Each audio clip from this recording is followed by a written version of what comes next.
friends, and welcome back to my YouTube channel. I'm Emily, and here on my channel I love to talk about all sorts of wholesome and cozy books.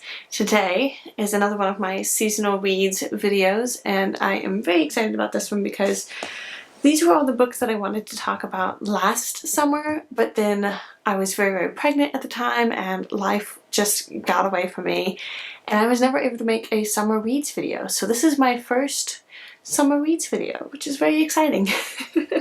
It's gonna get, I feel like, a little bit harder from here on out because now I will have made one from every season, and so trying to find and think of books different from like the previous year's videos, it's gonna be a fun time. But I have right around 10 books that I wanted to share with you quickly today. We've got a good mix of just, I guess, regular adult fiction and then middle grade, and I'm trying to think if any of these, we've got mysteries on here, we've got some domestic fiction, and yeah, stuff from my favorite authors, some of my favorite authors, and just a good selection of some of my all-time favorite books, actually. So let's just dive right into it. And we're just going to start off with a couple of younger middle grade level books. First one I want to talk about is Tuck Everlasting by Natalie Babbitt.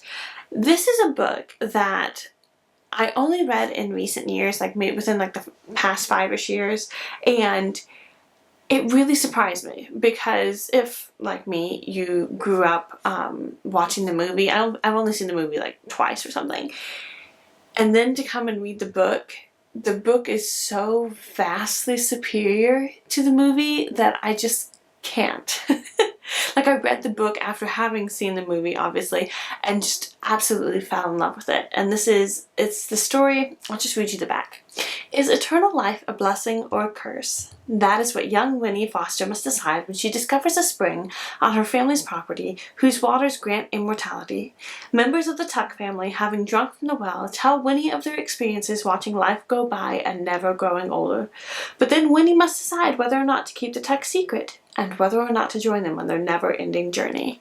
And it is just so beautiful. It starts in August, and it's about a little girl, and she meets this family in the woods and finds out that there's a spring that they all drank from, and now they have never grown old. And is that a good thing? Is that a bad thing? It's just, it's a very thought-provoking book, which is really interesting because it's like, this is a kid's book, like a middle grades book sort of a thing. But I so thoroughly enjoyed it. So if you've never read the book, but you've only ever seen the movie, it will be a little bit of a shock because in this one, Winnie's only like 12 or 13. There's no weird romance that shows up in there, like none of that. It's just this little girl who finds this family and they tell her about their discovery and all of that, and it's just, yeah, I really enjoy it. And so I think that this could be a really fun, pretty quick summer read. The next book was one of my all-time favorite childhood reads, and it is Island of the Blue Dolphins by Scott Odell. It's Odell, but is it Scott Odell? Yes, it is Scott Odell. And I found this beautiful, beautiful edition. And this is about a, I don't know, let me see. Oh, and look, it's got these gorgeous illustrations in it. Basically, it's about a girl that's in a native tribe on some island. I don't remember exactly. It's been many years since I've read this book, although I have read it numerous times. And she is somehow accidentally left abandoned all alone on this island, and it's a story of how she has to go about surviving. And like, she has I think it's a wolf that she tames or something, but like it talks about her like trying to find food and making her own hut and like just surviving long enough to be able to get off of this island. And I just remember being so caught up in the story and wanting to know what happened and how did she get away, and it's just such a fun adventure story. I would almost say that this is the girl equivalent of like Robinson Crusoe. It's just in a much shorter book. The writing is just beautiful, and I love it. It's very nature heavy because obviously she's stuck on this island with no one else. Like, so again, pretty quick, easy summer read, but good fun. The next one is The Golden Goblet by Eloise, Jarvis, McGraw. This is actually not my favorite cover of this book. There's a different one where it's a little boy and he's looking away. I might see if I can find a picture and pop it up here and you'll see what I'm talking about. But beggars can't be choosers, and when you find your book at a thrift store or the library's book sale or wherever I ended up getting this from, you're not going to turn it down.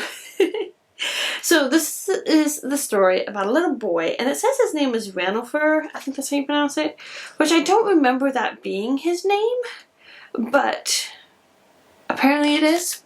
So it's a little boy in ancient Egypt, and he is an apprentice at a gold shop, like a goldsmithing shop, and he is really, really good at his job. He's taken care of by his evil stepbrother, and then he's caught up in his stepbrother's schemes and plots and things, and it's just perfect for summertime because it's Egypt and it's hot and there's like, not exactly a mystery, but it's, how do I describe it? I really enjoy it. He finds out this plot that his stepbrother is trying to do to rob the tombs, and it says that on the back of the book, so hopefully that's not too much of a spoiler. And then he has to find out how to do the right thing and not let his brother get away with his crimes. And it's just, I so enjoyed reading this. Again, I talked recently about having reread Mara, Daughter of the Nile, and both of those, Mara, Daughter of the Nile and The Golden Goblet, are amazing summertime reads.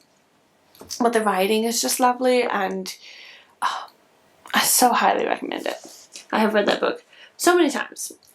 And then the next book, I just have to recommend this because, again, this is like my all-time favorite author, all-time favorite series. Like, it's just so nostalgic, and it has gotten me through so many dark periods of my life. And it is in the Redwall series by Brian Jacques. I'm going to recommend The Bellmaker.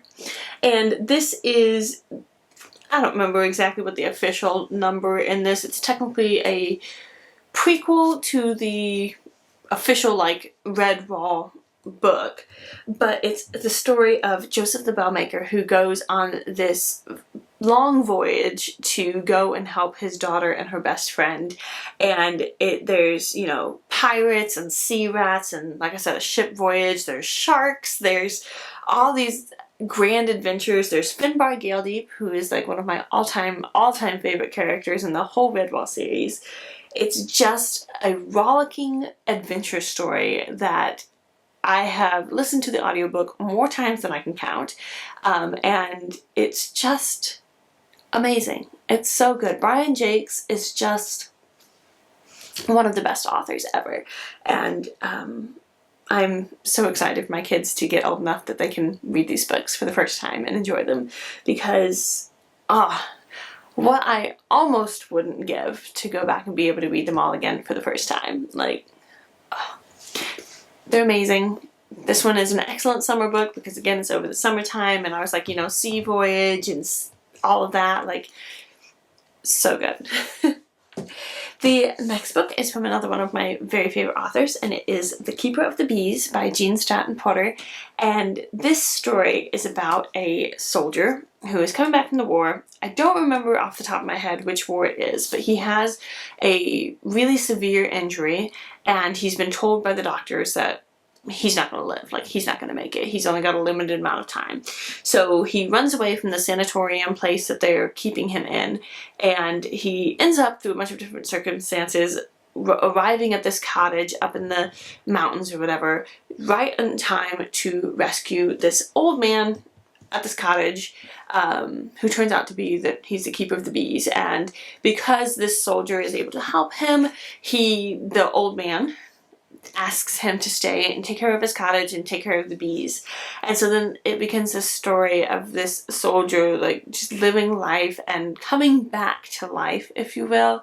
And there's bits in there it talks about, like, this is kind of weird, but it talks about him eating tomatoes and how much he relishes eating his tomatoes. And I know some people don't like them. My husband does not like tomatoes, and numerous of my siblings in my family do not like tomatoes. I happen to love tomatoes, and so reading those bits makes you just want to eat tomatoes. I actually have some tomato plants growing out in my garden, and it has been something I have wanted to do for a very long time, to have homegrown tomatoes that I can go out and pick and just eat like an apple, because it talks about him just eating tomatoes like an apple, and I love it so much. And again, this is Stratton-Porter. She has amazing like nature descriptions and talking about the bees and the garden and the cottage.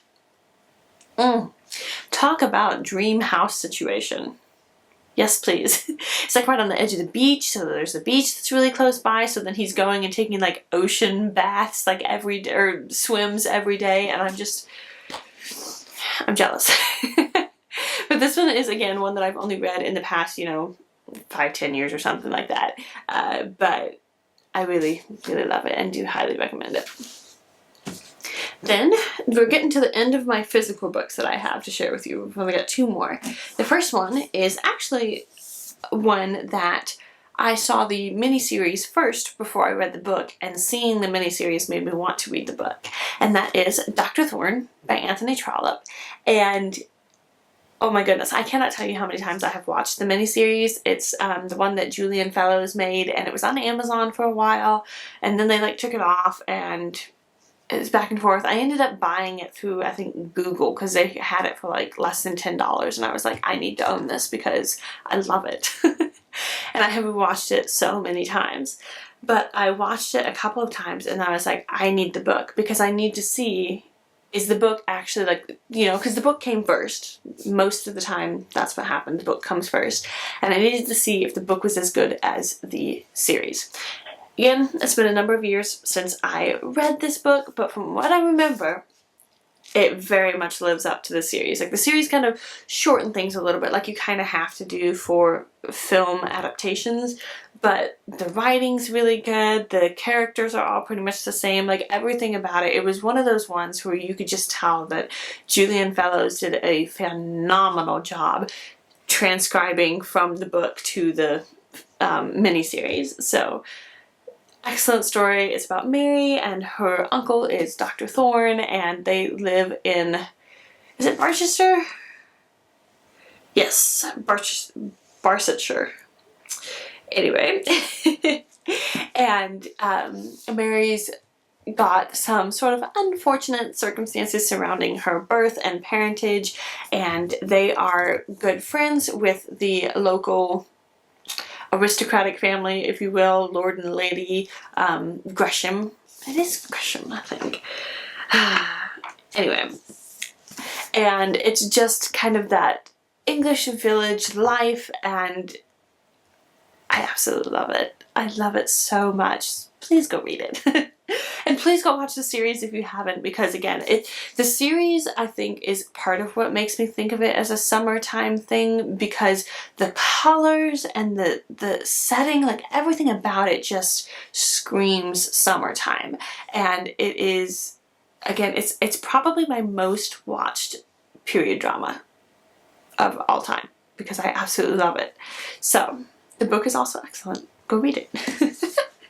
And then the last physical book that I do have a few more that I will just put the cover up on the screen for you, but this is the last physical book that I wanted to recommend, and it is a chunky tome, and that is The Count of Monte Cristo by Alexander Dumas, I believe is how you pronounce it. And this is a book that I actually read when my husband and I think we had just started dating. I think that's what it was. And I was doing what every girl should do, which is investigating her prospective husband's reading tastes and getting him to recommend books for me to read, because, if he recommends good books and if he likes books, and then you can talk about the books, and it was just a very good plot of mine. he recommended The Count of Monte Cristo as one of his all-time favorite books, and this is a sweeping story of betrayal and love and revenge, and it's amazing. It's actually funny because what made me think of this, I was trying to find like one more book for this list, and what made me think of it was I saw it on the shelf, one, and two, my husband's been re-listening to the audiobook of this, and so he's been kind of telling me about it again, and my brother-in-law just recently read through it, and it just kind of brought it to my mind. But it's about a man who is unjustly accused, and he is thrown into prison. There's a lot more to it than that, but I'm not going to go too much into detail. But he's thrown into prison for years and years and years, and then he finally manages to escape, and he has this whole plot of getting revenge on the people who lied and cheated and manipulated and did horrible things to throw him into prison in the first place. And it's amazing. Like I said, it is a chunky tome, and it is not going to be any sort of a quick and easy read, but the story is just so good. And then once you've read the book, you can watch the movie, which has Jim, I never know how to pronounce his last name, Kazaval, something like that. The movie's really good. It is not a one-to-one adaptation by any means, but I think they did a very good job of keeping the overall heart of the book into the film. Like, they had to shrink out and get rid of a lot of stuff because this is a big book, as I have mentioned. So, if you have a lot of free time over the summer and you just want to sink your teeth into a nice big chunky book and just enjoy the saga of this story, I highly recommend it. It makes you very, very glad to not be in prison. Okay, so like I said, that's all of the physical copies of books that I have, but then I have a few more books that I wanted to share with you. So, first off, we're going to talk about D.E. Stevenson, because I couldn't have a seasonal book or book recommendation video without talking about D.E. Stevenson. And I thought a bit about what book I wanted to recommend for this one, and the first thing that came to mind, obviously, was Vittoria Cottage. And the reason for that was because I was talking with my sister, and Vittoria Cottage is a book that I read and then immediately bought a Kindle version for my mother for Mother's Day last year, I think, and then my sister has also read it, so I'm just sharing the D.E. Stevenson love. And so my sister has actually listened to the audiobook many times while she's working on crafting projects and stuff, and so I was asking her if she remembered what time of year it started, because I was thinking about recommending it in my spring video, and she was like, actually, it's a summer book because it's blackberry season, which is in like July, August, and I was like, oh, okay, cool. So, Vittoria Cottage, it's an amazing book. I'm not going to talk too much about it because I have shared about it already on this channel, but it's a really lovely English village domestic fiction type of a book. Highly recommend that one. It's part of the Daring series, which is Vittoria Cottage, Music in the Hills, and then Winter and Rough Weather, which again I have talked about many times. So since I have talked about it so much, I didn't want that to be like my official D.E. Stevenson recommendation. Instead, I'm going to recommend Belle Lamington, which is about Belle, who is a girl who is living in London, and she's living in this stuffy apartment, and she just, honestly, she hates it. Like, she makes such a good job of making the best of her circumstances, but she really isn't the type of girl that should be living in London in this swelteringly hot apartment. And it begins in summertime, and it's just lovely, and I highly recommend it. So, either of those two books would be perfect, but specifically Belle Lamington is my official recommendation, like I said, and it does very much take place over summertime, and it's just such a lovely read, and I am really looking forward to rereading it at some point. I'm just trying to make my way through all the rest of D.E. Stevenson's books first.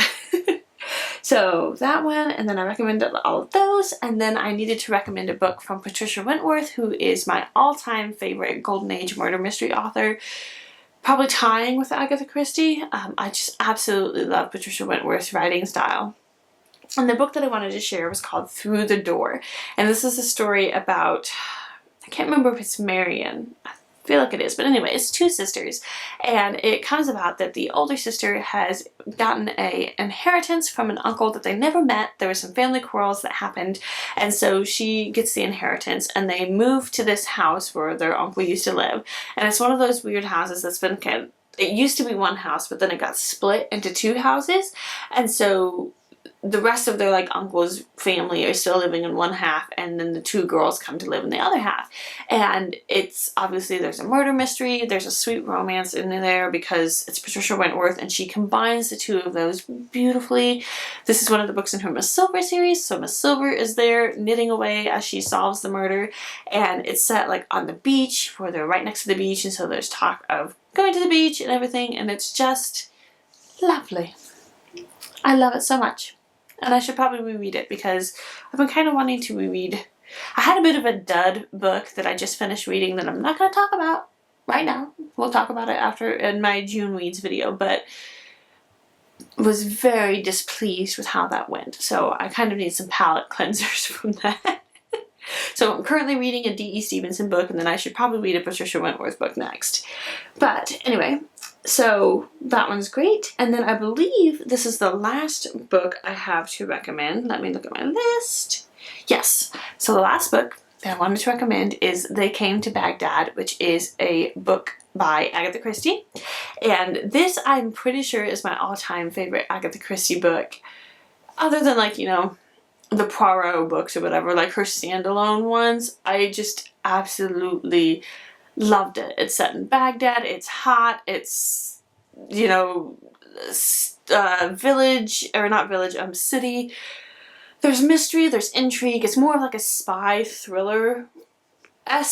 There is a murder that still happens in it, and there's a girl that gets kind of thrust into the middle of it when there's a guy that is like killed, and then she hides him and he dies in her bed, and it's this whole thing, and I absolutely love it. I think I read it about 4 or 5 years ago, and I have reread it since, and it is just amazing. I love it so much. The main girl, I think, is her name Virginia or Victoria?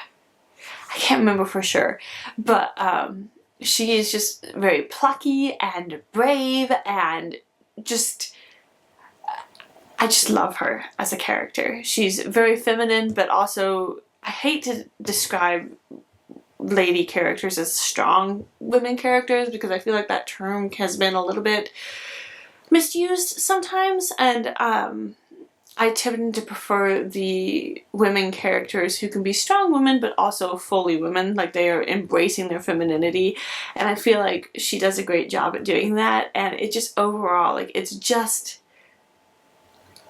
it's Agatha Christie, like, how could you go wrong? So